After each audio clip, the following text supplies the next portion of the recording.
Баршаңызға сәлем, есімім Назира, каналыма қош келдіңіз. Бүгін осындай таңғы ас дайындайтын боламын. Менімен бірге міндетті түрде осылай жасап көріңіз, өте дәмді болып шығады.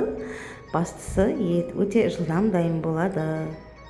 Бұл үшін мен 2 кусок нан алып, ортасындағы жұмсағын ойып, кесіп алып тастаймын. Осылай видеода көріп тұрғандарыңыздай жасасаңыздар болады.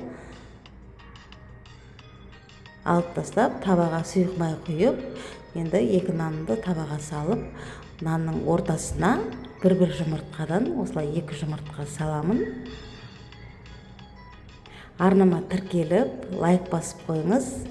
Болашақта мен шығатын жаңа видеоларымды жіберіп алмас үшін төмендегі подписаться батырмасын басып тіркеліп алыңыз.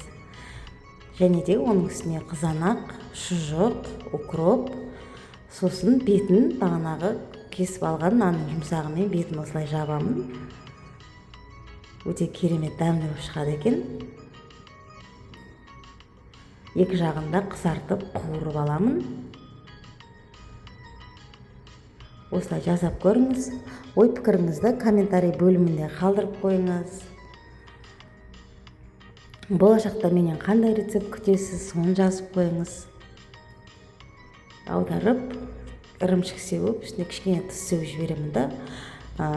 Шамамен 2-3 минутқа қақпағын жауып қоямын.